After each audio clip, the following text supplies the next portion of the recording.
You need to learn to be kinder to yourself. I know, if you've been through a hurtful or abusive relationship, your reaction to those words might be something like this. Are you kidding me? Be kind to myself? After all the criticism and harshness that I've received, and with this constant voice in my head telling me I'm worthless, I'm no good, I don't deserve anyone, I'll always be betrayed, and then you come along and say, be kind to yourself? What a sick joke. But stick with me, because this is something that can change. My name's Ruth Ann. I'm a clinical psychologist, and I've helped many people like you, people who've been through very hurtful or even abusive relationships, to rebuild self-care and self-kindness, or maybe even build it for the very first time. If you're tired of self-criticism and maybe even self-hatred running your life, if you're tired of treating yourself harshly and in ways that you would never dream to treat anyone else, this is the video for you. We're going to break down where that self-criticism or self-contempt comes from, the very surprising reason why it's there, and most importantly, how to start shifting it. So let's talk about where this self-criticism or self-hatred actually comes from. It can feel like it's from within, that it's your voice, your thoughts, but it's often internalized from harsh messages that you've received from other people. Over time, hurtful and abusive words can take root inside of you and begin to color the ways that you see yourself. So would you like to give this self-criticism up? Would you like to learn how to treat yourself more kindly?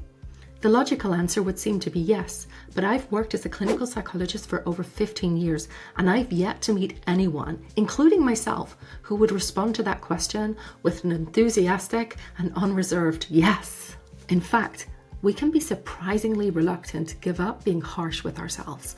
Ask yourself, what do you imagine your life would be like without self-criticism, without being harsh or demanding or punitive with yourself? Let me guess, did you imagine that without self-criticism, you'd become lazy or undisciplined?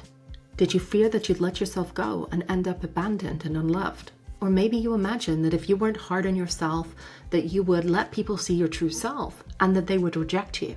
Or maybe you think that without being harsh, demanding, and constantly pleasing yourself, that it would ruin your relationships, that you become too needy, that people would see the real you and reject you. I bet you imagine that if you weren't hard on yourself, there would be consequences, really bad consequences. And that's because being hard on yourself can be a defense mechanism, a way of protecting yourself from further hurt and pain. So how does that work? Well, one common way is by beating others to the punch. You criticize yourself harshly, so no one can ever say anything to you that you haven't already said to yourself. It's like an emotional shield bracing you for criticism and rejection. Or perhaps you use self-criticism as a form of control. Being constantly hard on yourself can feel like a way of keeping yourself in check. And without it, you may fear that you'll become too needy, too emotional, too much, and face rejection from other people. This need to control yourself can often bring a lot of distance to relationships, but maybe that also feels safer because then nobody gets close enough to hurt you again. And sometimes self-criticism can be a way to justify staying in an abusive relationship. You think to yourself, maybe it's something to do with me. Maybe it's my fault. I'm not perfect. I did some things wrong. Maybe if I can change myself, the relationship will change. That can give you a false sense of control, a false sense of power in a situation in which you are completely disempowered. But this mindset only keeps you trapped because the reality is it's not about you needing to change. The longer you stay in a relationship that's very hurtful or abusive, the more you internalize those messages, the more self-blaming you become, and the harder you try to make this relationship work. And no matter how hard you try, the relationship remains abusive. Self-criticism and being hard on yourself can feel like solutions. But let me ask you, how's it really working out for you? Or put it this way, would you rate these strategies a 10 out of 10 and recommend them to a good friend? I'm guessing the answer is a resounding no. How would you advise a good friend in your situation? And don't just think about the practical advice you'd give them. Think about your tone of voice, your body language, and the emotion that you would want to bring to that conversation. What if you could approach yourself with the warmth, the care, the grace, the acceptance that you would show to a good friend? Let me be honest with you. If you decide to nurture self-compassion, to learn how to treat yourself with the same kindness that you would treat a good friend, don't expect it to feel good right away. If you've been through hurtful or abusive relationships, then being treated with care and respect even by yourself, can feel unfamiliar, uncomfortable, and overwhelming. But here's the thing, that discomfort can be a sign that you're moving in the right direction. When you're treated with genuine kindness by someone who truly sees you, or when you start to truly see yourself, you might find that you start to experience lots of painful emotions, sadness, grief, anger, shame at how you were treated in the past. It's like you're no longer numb to the pain. Think about being in freezing temperatures for a long time. Your hands freeze, they go numb. But then when you finally wash them in warm water, it doesn't feel like a relief at first. In fact, it hurts like hell. That hurt that you feel is your emotional response to finally letting in kindness after years of self-criticism, harshness, and abuse. It can feel really intense, but it doesn't mean that anything is wrong. It's part of the healing process.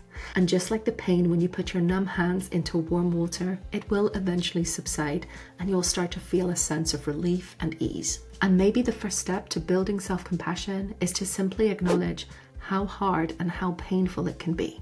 Learning to treat yourself with kindness can feel uncomfortable and overwhelming, especially if you're used to being your own worst critic.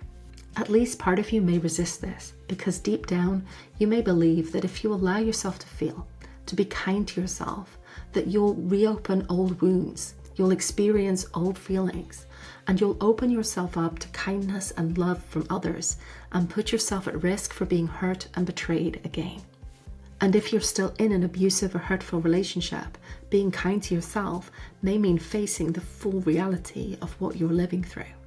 You may have to confront grief, loss, even unrelenting anger as you face this reality. And it could lead you to taking action to protect yourself. And I get it. That's terrifying. Taking action to keep yourself safe may be the right thing to do, but it isn't without consequence. And it can feel like firing off a hand grenade in the life that you've built. But as a fellow human being, believe me, you're more than worth it. If you want to nurture self-compassion, it isn't easy, but it doesn't have to be huge and overwhelming. Think about it as turning the temperature of the water up by just 1 degree at a time. Sometimes the best place to start is by simply taking good care of yourself, the way you would want to take care of a good friend.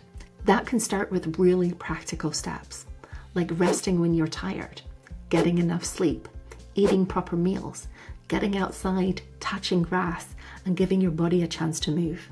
This isn't about big emotional breakthroughs. It's everyday, small acts of self-care to give your mind and your body what they need.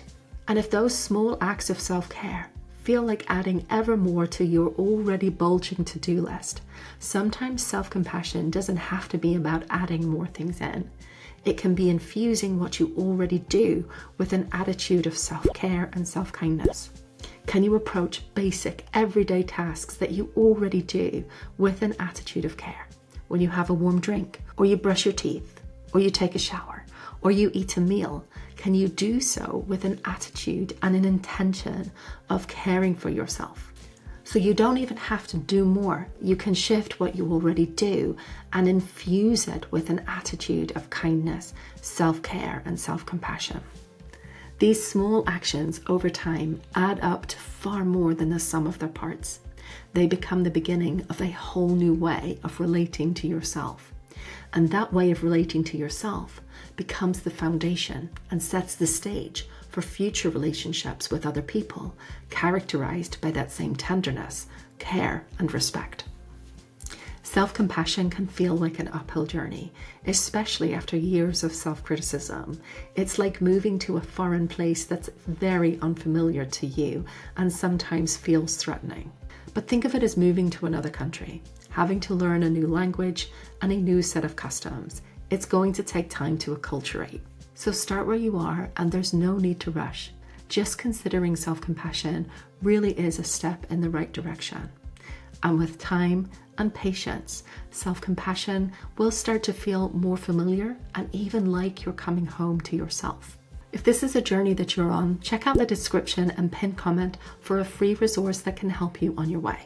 Be sure to check out the next video where you'll learn how self-compassion can help you with the anger, resentment, and rage that so often follow hurtful and abusive relationships.